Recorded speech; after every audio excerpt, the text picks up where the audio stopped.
찬송가 559장 찬송하겠습니다. 찬송가 559장입니다. 사철의 봄바람 불어있고 찬송가 559장입니다. 사철의 봄바람 불어있고 하나님 아버지 모셨으니 믿음의 반석도 든든하다. 우리 집 즐거운 동산이라. 고마워라 임마누엘, 예수만 섬기는 우리 집. 고마워라 임마누엘,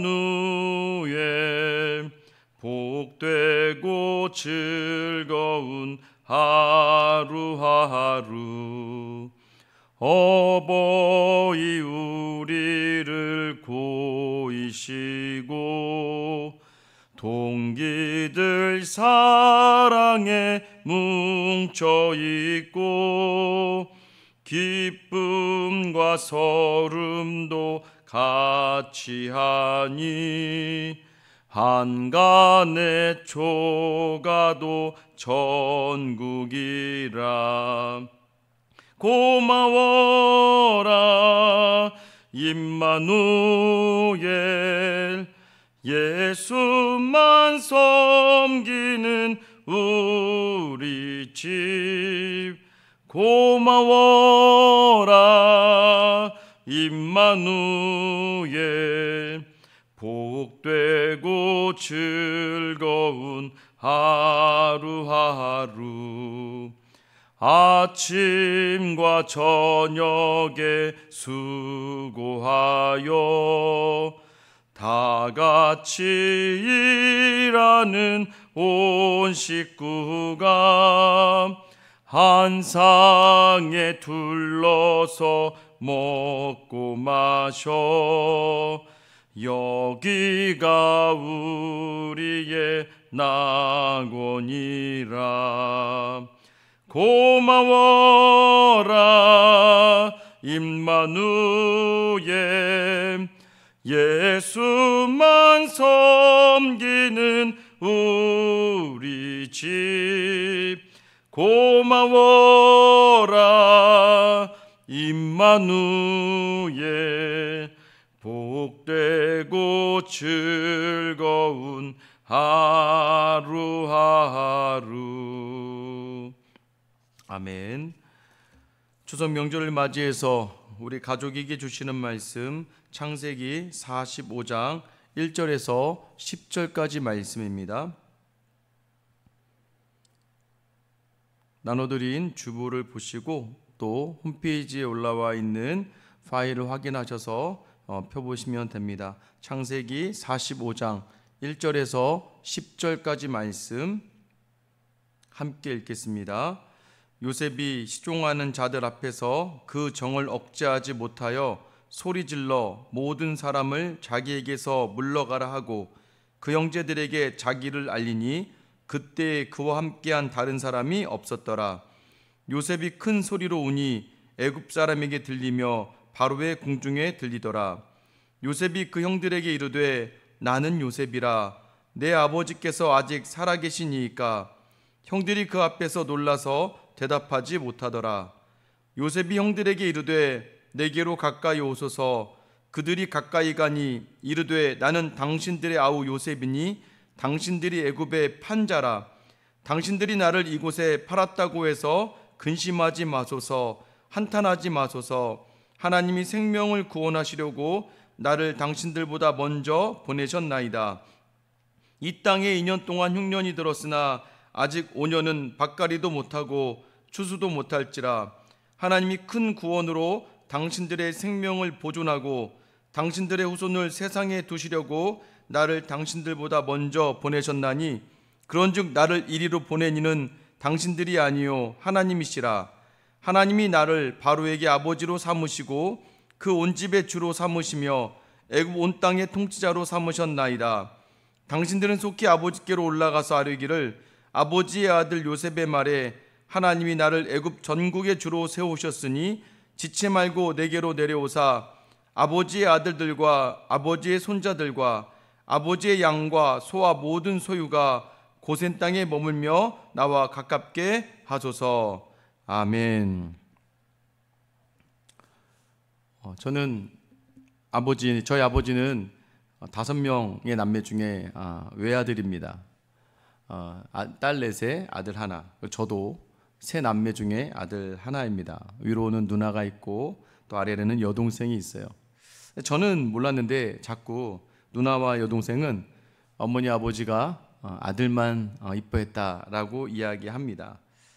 근데 어머니에게 물어보면 어머님들 이렇게 얘기하세요. 나는 그런 적 없다라고 이야기합니다. 차별이 없었던 것 같은데 어느 날 문득 보니까 세 남매 중에 유치원을 나온 건 저밖에 없었습니다. 제게 유치원 앨범이 있더라고요. 아마 누나나 여동생에게는 그것이 차별이라고 느껴졌을 겁니다. 오늘 우리가 읽진 않았지만 한 중년의 남성이 슬픈 눈물을 흘리고 있습니다.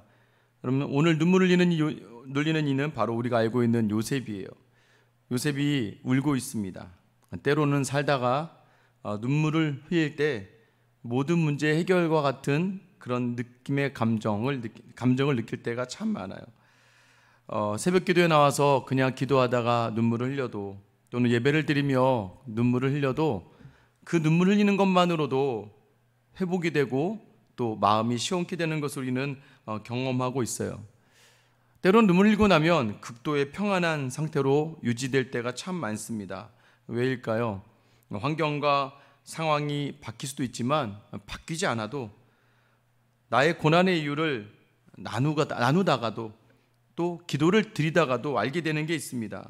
무엇이냐면 오늘 우리는 모든 문제의 해결이 이 고백, 요셉의 눈물, 이 요셉의 눈물의 이유는 바로 하나님에 대한 깨달음이었다는 거예요.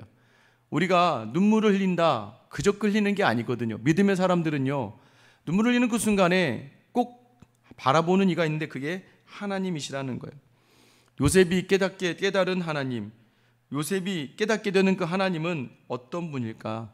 오늘 추석을 맞이해서 온 가족이 모여서 예배하는 여러분들의 마음 가운데, 또 가족이 아무리 가족이라 함께 있다 할지라도 서로를 돌아보면서 서운함이 있고 아쉬움이 있고 억울함이 있고 분함이 있고 시기가 있고 질투가 있다 보면 무너져버린 그 가정의 자리가 오늘 이 예배를 통하여 회복하게 되기를 예수님의 이름으로 축원합니다. 하나님은 오늘 요셉의 눈물에 왜 우리에게 알게 하실까요? 요셉의 눈물 속엔 많은 것이 담겨져 있어요. 요셉의 삶을 통해 알 수가 있습니다. 오늘 우리가 생각해야 될 첫 번째는요, 하나님은요, 하나님의 사람의 채색옷을 가감히 찢어버린다는 거예요. 하나님은 사람이 자랑하는 그 옷, 채색옷을 찢어버립니다. 요셉은요, 12형제 가운데 11번째입니다. 야곱은 12아들이 있었어요. 그 중에 가장 사랑하는 아들이 바로 요셉이었습니다. 왜냐하면 야곱의 아내가 4명인데 그 중에 야곱이 가장 사랑하는 아내가 라헬이라는 여자였어요. 그 라헬에게서 난 첫 번째 아들이 바로 요셉이었고 12형제 중에 11번째 아들이었습니다. 그리고 이 라헬은 12번째 아들 베냐민을 낳다가 죽고 말았어요. 여러분, 엄마 없이 자라는, 그리고 그 엄마는, 그 아내는 자기가 가장 사랑하는 여인 라헬이었어요. 야곱은 이 요셉을 편애하기 시작합니다. 이 야곱의 편애가 좀 특별했습니다. 자기 형제들을 잘못이 있으면 이 요셉이 보고 아버지께 고자질할 정도였고, 또 심지어는요, 형들보다도 다른 옷, 이게 바로 채색 옷이에요. 다른 형제들에게 주지 않았던 알록달록한 채색 옷을 이 요셉에게 입혀줍니다. 근데 거기 이렇게만 있어도 형들은 질투가 날 텐데 요셉이 어느 날 꿈을 꿔요. 꿈을 꾸고 나서 이렇게 얘기하는 거예요. 11별이 자기에게 절을 하더래요. 11개의 볕단이 자기에게 절을 하더래요. 12형제 중에 11개면 무엇을 얘기할까요? 바로 요셉의 형제들을 이야기하는 거예요. 이 말을 듣는 형제들이 이제 화가 나기 시작합니다. 그러다가 어느 날 요셉이 목축하고 있는 자신들을 찾아오는 걸 보면서 그들이 동일하게 한 말이 있어요. 뭐예요? 꿈꾸는 자가 오는구나. 그 꿈은 형들에게는 시기와 질투의 이유였습니다. 형들은요 그냥 지체 없이 요셉을 잡아서 끌어서 그 아버지가 입힌 채색 옷을 찢어버립니다. 처음엔 죽이려고 했어요. 그리고 그를 잡아서 옷을 찢고 구덩이에 쳐넣습니다. 얼마 후에 유다에 의해서 유다가 형제들을 영향력을 끼쳐서 이 요셉을 미디안 상인에게 팔아 결국 요셉은 애굽의 종으로 끌려가게 됩니다. 여러분, 하나님은요 사람이 만들어가는 채색 옷을 찢어 버리신다는 거예요. 가족의 모임 속에서 우린 자꾸 우리도 모르게 사람의 것으로 우리를 입혀버리려고 할 때가 있어요. 모이면 은근히 다른 형제에게 밉보이기 싫습니다. 모이면 은근히 내가 좀 더 낫다고 이야기하고 싶을 때가 참 많아요. 여러분, 그런 거 아니에요. 사람이 만든 채색 옷은 반드시 하나님에 의해서 찢어질 수밖에 없다는 것을 알아야 합니다. 여러분, 그럼에도 불구하고 찢겨진 이 자리, 옷이 찢겨졌어요. 아버지가 손수준, 아버지의 손으로 붙잡고 있었던 요셉의 채색 옷이 찢어졌습니다. 자, 그때부터 어떤 일이 일어날까요? 창세기 39장 2절에 보면 여호와께서 요셉과 함께 하심으로 그가 형통한 자가 되어 그의 주인 애굽 사람의 집에 있으니 그의 주인이 여호와께서 그와 함께 하심을 보며 또 여호와께서 그의 범사에 형통하게 하심을 보았더라. 이제는요 아버지의 손에 의해서 만들어진 채색 옷이 찢겨지자마자 여러분 이제 누가 이 요셉을 이끌어 가십니까? 하나님이 이끌어 가신다는 거예요. 야곱이 입혔던 채색 옷은 이 요셉의 인생에 그렇게 큰 도움이 되지 않고 오히려 재앙을 만들어내고 고난을 만들어냅니다. 그러나 그 고난 속에서도 하나님은 이 요셉의 손을 붙들어 주시는 거예요. 그래서 그가 어디에 있든지 하나님이 함께 하셨다. 때로는 아이들이 자라날 때요 막 걷기 시작합니다. 이 걷기 시작할 때 이 아이들 그냥 두면 넘어질 것 같아요. 그래서 아이들 손을 잡아요. 그런데 이 아이는요 부모에게 손이 붙잡히는 걸 굉장히 싫어합니다. 그죠? 꼬마아이들은요 막 손을 놓으라 그래요. 근데 손을 놓을 수가 없어요. 자기 마음대로 가면, 자기 시선이 닿는 대로 가면 다치고 상한다는 걸 이 부모가 알기 때문에 그 손을 놓지 못합니다. 그 손을 못 놓으니까 불편해요. 그런데 불편해도요 그 부모와 잡은 손이 안전하다는 걸 알아야 돼요. 오늘 하나님께서 요셉과 함께 하신다는 것은요 하나님은 세상에 쏠린 우리의 시선을 하나님께로 고정하도록 채색 옷을 찢으시면서 방향을 틀어서 하나님을 바라보게 하시고 하나님과 함께 걷게 하십니다. 아버지 야곱의 편에 가려서 하나님을 의지하지 못했던 요셉이 궁지로 몰리면서 이제 요셉은 하나님과 동행할 기회로 하나님께서 인도하심을 우리는 이 본문을 통해 발견할 수 있는 것입니다. 오늘 여전히 삶 속에서 답이 없고 막막하게 살아가는 우리의 마음을 두드리시는 이 시선의 변화, 가족끼리 모인 자리에서조차도 자꾸 세상의 자리를 이야기하려고 하는 우리의 이 악한 마음들, 오늘 그 옷을 내가 먼저 찢어낼 수 있는 여러분 되시길 예수님의 이름으로 축원합니다. 하나님은요 사람이 만든 채색 옷을 찢으십니다. 두 번째는요 하나님은요 인간적인 기대마저도 다 끊어내게 하시는 거예요. 믿음의 사람이 놓치지 말아야 될 자리가 있어요. 그게 뭐냐면 사람을 의지하고 사람을 기대하는 자리라는 거예요. 애굽에서 요셉은요 자신의 자리에서 최선을 다합니다. 종으로 팔려간 보디발의 집에서도요 총무에 이르기까지 그는 최선을 다해 인정받아요. 아마 다른 사람 같았으면 야, 나 이제 이렇게 된 거 억울하고 분해서 삶을 포기했을 텐데 요셉은 그러지 않아요. 하나님이 나를 보고 계신다라고 확신하며 종된 자리에서 최선을 다해서 결국엔 주인인 보디발의 인정을 받게 됩니다. 인정을 받은 요셉, 또 요셉은 잘생겼나 봐요. 어느 날 갑자기 이 보디발의 아내, 그 아내가 요셉을 꼬시기 시작합니다. 유혹해요. 그런데 요셉은 그 손을 뿌리칩니다. 여러분, 세상은 자꾸 자기 손을 붙들면 성공한다고 이야기해요. 요셉은요 변함없는 하나님만 바라보는 사람이었어요. 어떻게 내가 하나님 앞에서 악을, 죄를 행할 수 있습니까? 라는 단호한 외침과 함께 그 보디발의 아내의 손을 뿌리치고 그 자리를 도망갑니다. 그러나 이 보디발의 아내, 여러분 결국 누명을 씌워서 자기를 겁탈하려고 했다고 거짓말해서 이 요셉을 그 보디발의 집에 있는 감옥에 갇히게 됩니다. 여러분, 이쯤 되면 더 무너지고 억울할 텐데 요셉은 무너지지 않아요. 요셉은 그 감옥 안에서도 최선을 다합니다. 여러분, 요셉은 최선을 다해요. 그래서 간수에게 인정받으며 간수가 그 감옥에 있는 모든 것을 요셉에게 맡길 정도로 인정받는 사람이 되는 거예요. 여러분, 놓치지 말아야 됩니다. 상황이 아무리 암울하고 암담해도요, 이것이 하나님으로부터 온 자리라고 여기는 사람들은요, 그 자리에 최선을 놓치지 않는 겁니다. 여러분, 그가 그렇게 시간을 보내고 있을 때 하나님은 또 그에게 테스트를 하나 해주세요. 그게 무엇이냐면, 왕의 최측근이었던 술 맡은 관원장과 빵 맡은 관원장이 이 감옥에 들어오게 됩니다. 그런데 둘 다 꿈을 꿔요. 근데 꿈을 꿨는데 이 술 맡은 관원장, 빵 맡은 관의 꿈을 해석해 주는데, 요셉이 해석해 주기를 술 맡은 관원장은 3일 만에 다시 복직이 될 것입니다 라고 얘기해요. 그런데 빵 맡은 관원장에게는 3일 후에 당신은 죽게 될 것입니다 라고 예언을 해요. 너무나 놀랍게 정말 3일 후에 술 맡은 관원장은 복직을 했어요. 만약에 이것만 이루어졌다면 술 맡은 관원장은 뭐 운이 좋았네 라고 했을 거예요.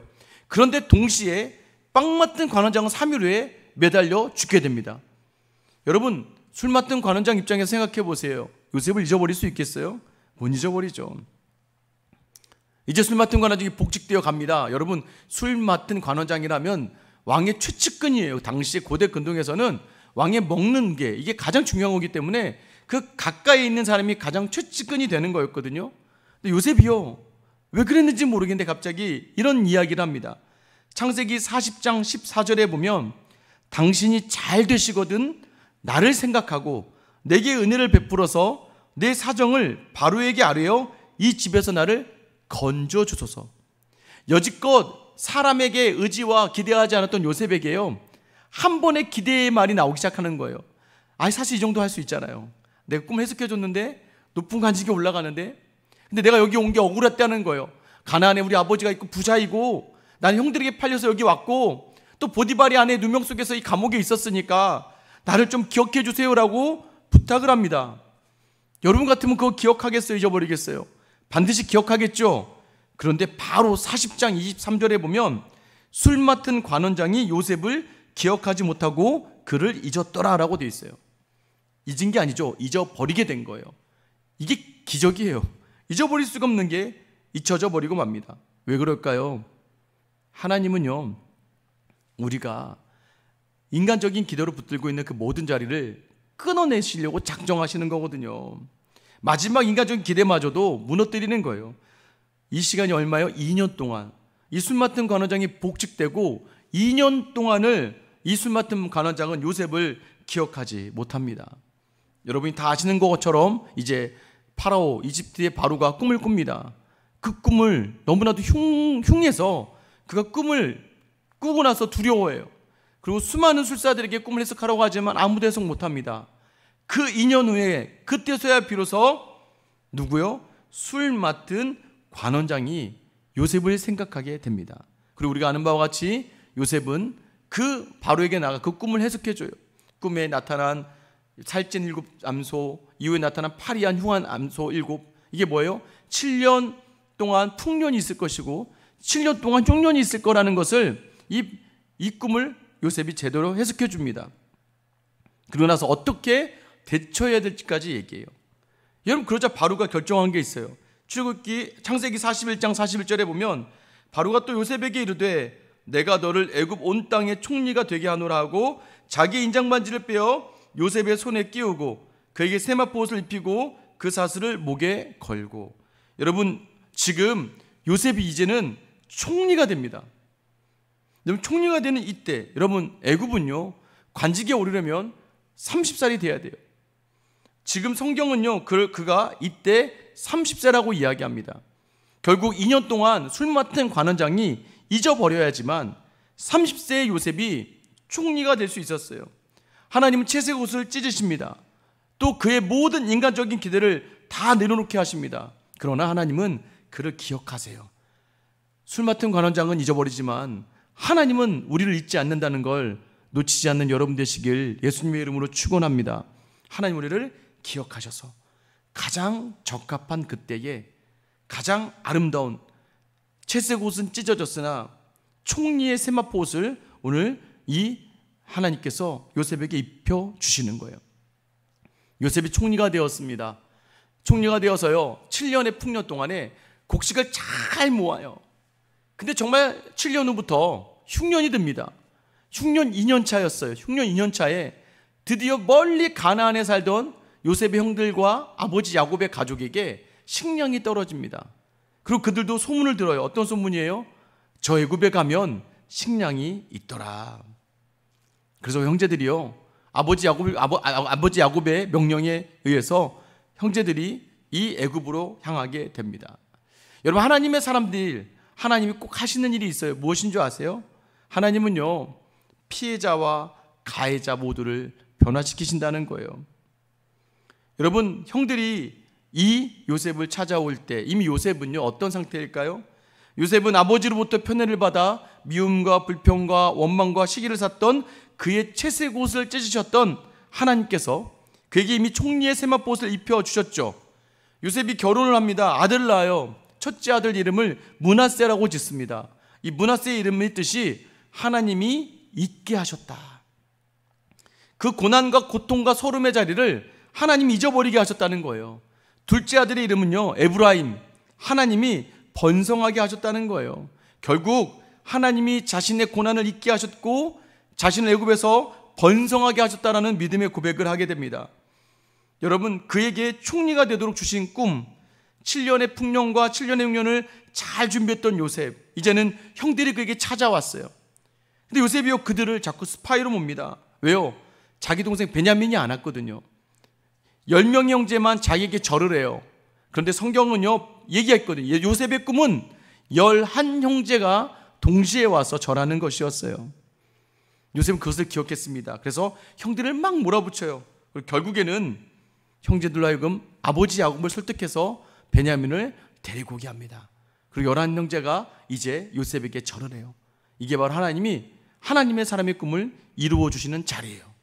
하나님이 갚아주셨어요. 여러분, 이게 복수로 끝난 걸까요? 아니에요. 요셉이 총리가 되고 형들이 절을 했다 이렇게 해서 이야기가 끝나면 하나님의 이야기가 아니에요. 더 중요한 게 있습니다. 무엇일까요? 여러분, 요셉은요 자신이 그동안 피해자라고 생각했습니다. 형들에 의해서 팔려온 정말 가슴 아픈 피해자라고 생각했어요.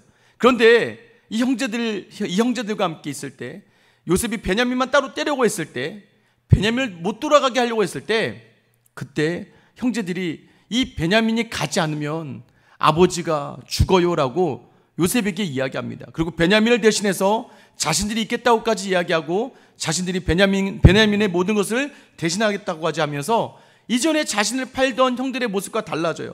근데 그때 유다가 이런 고백을 합니다.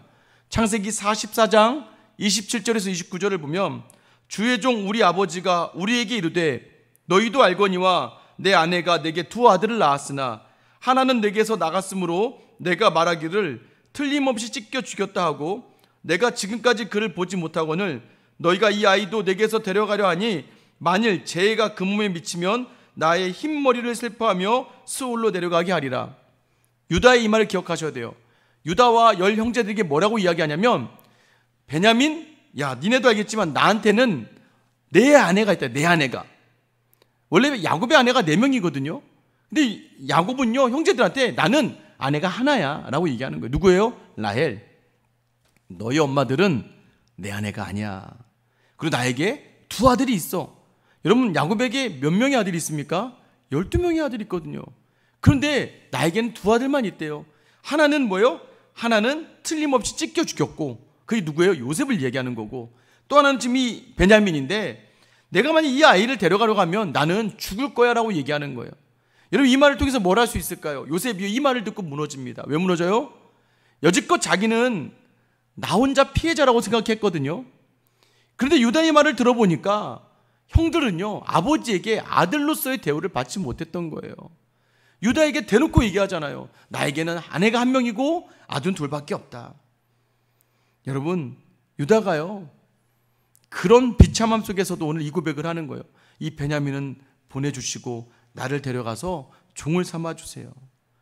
여러분, 어떤 일이 일어나 요셉의 마음에 이제 드디어 참았던 눈물이 터져 나오는 거예요. 오늘 본문의 내용입니다. 유다, 자기를 팔았던 형이요, 이제는 베냐민을 구하기 위해서 자기를 내어 던져요. 그리고 그 유다에게도 상처가 있었어요. 무엇입니까? 아버지가 아들로서 인정하지 않았어요. 거기다가 자기는 기름을 부었잖아요. 왜요? 형들의 잘못을 고자질하고 자기는 채색 옷을 입고 막 뛰어다니고 자기는 꿈을 꾸면서 형들한테 절할 거라고 얘기했단 말이에요. 결국 요셉은 자기 스스로 피해자라 여겼지만 알고 봤더니 자기 자신도 가해자였다는 거예요. 형들이 가해자라고 여겼는데 알고 봤더니 형들도 피해자였다는 걸 알게 되는 거예요. 여러분, 제가 늘 말씀드려요. 피해받지 않은 가해자는 없다. 여러분, 어떤 누군가가 나를 어렵게 하거나 힘들게 할 때 여러분, 그 인생의 자리에 아픔을 볼 수 있는 여러분 되시길 예수님의 이름으로 축원합니다. 가족이 모였어요. 우리는 늘 이렇게 생각해요. 내가 부모를 좀 더 잘 만났더라면, 내가 형제들을 좀 더 잘 만났더라면, 내가 좀 더 나았더라면이라고 생각하는데 여러분, 그러지 않아요. 내 형제와 내 부모와 내 아내와 내 자녀도요, 여러분, 환경과 상황이라는 게 있습니다. 절대적인 가해자 없어요. 날 어렵게 하는 사람이 있다고요? 여러분, 그러지 않습니다. 저는 오늘 여러분의 이 가족의 모임의 자리에서 부모와 형제와 함께 여러분 이 마음 담아되기를 예수님의 이름으로 축원합니다. 왜냐하면 절대적인 가해자는 없다. 부모에게 상처받고 자랐다 할지라도, 부모의 결핍으로 인하여 어렵다 할지라도, 여러분 오늘 이 말씀 기억하셔야 돼요. 오늘 요셉이 고백합니다. 내가 형들에게 팔려서 애굽에 온 게 아니라 하나님이 나와 우리 가족을 살리시려고 애굽으로 먼저 보내셨다. 우리의 고통과 아픔의 자리, 여러분 이것이 하나님이 나와 우리 가정과 교회를 살리시기 위하여 보내신 자리라는 걸 놓치지 않게 되기를 예수님의 이름으로 축원합니다. 여러분, 그래서 어떻게 됩니까? 45장 7절의 고백이 나오는 거예요. 하나님이 큰 구원으로 당신들의 생명을 보존하고 당신들의 후손을 세상에 두시려고 나를 당신들보다 먼저 보내셨나니. 오늘 보내셨다라는 표현 있죠. 샬라흐라는 표현인데 이게 5절, 7절, 8절에서 계속해서 반복돼요. 여러분, 원래 5절에 보면 형들은 팔았다라고 얘기해요. 팔았다고 해요. 형들이 팔았다라고 생각하지만 하나님의 기준에서 뭐예요? 나를 보내신 거예요. 우리는 가족에게 상처받았다고 이야기하지만 하나님의 기준에서 뭐예요? 나를 먼저 귀한 생명의 자리로 보내신 거예요. 고통과 고난의 자리, 하나님을 놓치지 않고 하나님이 보내셨다고 확신한다면 그 자리가 바로 생명이 살리는 자리가 되는 줄 믿으시길 축원합니다. 8절에 보면 뭐라고 나와 있어요? 요셉은 나를 이리로 보낸 이는 당신들이 아니요 하나님이십니다. 여기 당신들이 아니라는 거예요.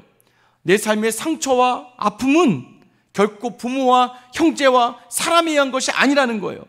우리는 계속해서 누구 탓해요? 상황 탓하고 환경 탓합니다. 그러나 여러분, 인간의 행위보다 하나님의 섭리가 더 크다는 걸 놓치지 말아야 돼요. 오늘 요셉은요, 아브라함에게 주신 언약을 기억해요. 무엇입니까? 애굽으로 가서 400년을 있다가 그 백성이 돌아오게 할 거다. 마지막 순간에도 하나님은 반드시 돌보신다. 요셉의 유언을 보면 알 수 있습니다. 요셉이 죽기 전에 창세기 50장 24절 25절을 보면 요셉이 그의 형제들에게 이르되 나는 죽을 것이나 하나님이 당신들을 돌보시고 당신들을 이 땅에서 인도하여 내사 아브라함과 이삭과 야곱에게 맹세하신 땅에 이르게 하시리라 하고, 요셉이 또 이스라엘 자손에게 맹세시켜 이르기를 하나님이 반드시 당신들을 돌보시리니 당신들은 여기서 내 해골을 메고 올라가겠다 하라 하였더라. 하나님은 반드시 돌보신다. 하나님 반드시 약속을 이루신다. 여러분, 오늘 요셉이 애굽에 온 건 누구 때문이라고 얘기해요? 형들은 애굽에 왜 오게 되었습니까? 요셉 때문입니까? 형들의 잘못 때문인가요? 흉년은 왜 일어납니까? 아버지 야곱 때문인가요? 오늘 여러분이 처한 고통과 아픔과 고난의 이유가 누구 때문인가요? 여러분, 혹시 여전히 내 부모 때문에, 여전히 내 형제 때문에, 여전히 내 자녀, 내 남편, 내 아내 때문이라고 생각하고 있는 그 부정적인 생각으로 낙심하고 있습니까? 아니에요, 여러분. 이 모든 것은 생명을 살리기 위한 목적을 가지고 자기 백성인 우리를 인도하시는 하나님 때문임을 놓치지 않게 되기를 예수님의 이름으로 축원합니다. 추석 명절이에요. 가족 간에 함께 있는 이 자리가 복된 자리가 되길 원합니다. 서로에 대한 상처와 아픔과 서운함을 여러분 내어 던지세요. 인간적인 생각이 아니에요.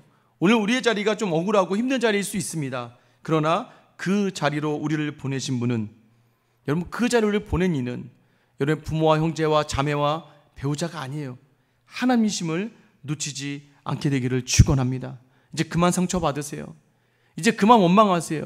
이제 그만 불평하시고 오늘 이 말씀을 통해서 하나님과 함께하며 온 가족이 풍성함으로 서로의 나눔과 기쁨으로 더욱더 넉넉함을 나눌 수 있는 귀한 추석 명절이 되기를 예수님의 이름으로 축원합니다. 기도하겠습니다. 사랑의 하나님, 한과 이만 같아라. 항상 1년 중에 가장 풍성함을 이야기하는 추석입니다. 온 가족이 모였는데 우리 안에 풍성함이 있는가? 평강이 있는가? 나눔이 있는가? 하나님, 오늘 내가 생각하지 못한 자리에 서 있다면, 그럼에도 불구하고 오늘 말씀은 그 자리로 우리를 보내신 분은 하나님이심을 놓치지 않는 믿음의 고백이 우리에게 있게 하여 주시옵소서. 서로 간에 상처가 있고 아픔이 있습니까? 하나님이 하신 겁니다. 그 상황에서 하나님을 놓치지 않으면 그 모든 것은 생명 살림의 이유가 되는 줄 믿사오니 주님 이 시간 우리를 긍휼히 여겨 주셔서 모든 지체들이 더 주님을 바라보며 하나 되는 추석 되게 하여 주시옵소서. 이제는 우리 주 예수 그리스도의 은혜와 하나님의 크신 사랑과 성령님의 감화 감동 교통 인도하심이 오늘 내가 선 자리가 내 뜻과 다르고 아프고 힘들고 외롭고 고통스럽고 다 따져봐도 왜 나만 이 고통에 있는가 생각하며 낙심해 있지만 오늘 이 말씀 붙들고 나의 어렵고 힘든 모든 자리 나를 보내신 분은 하나님이십니다. 이 요셉의 고백을 나의 고백으로 삼아 담대하게 서서 가족과 함께하는 자리에 생명과 천국을 만들어내기를 결단하는 하나님의 자녀들 머리 위에 이제로부터 영원까지 함께 하시길 간절히 축원하옵나이다. 아멘.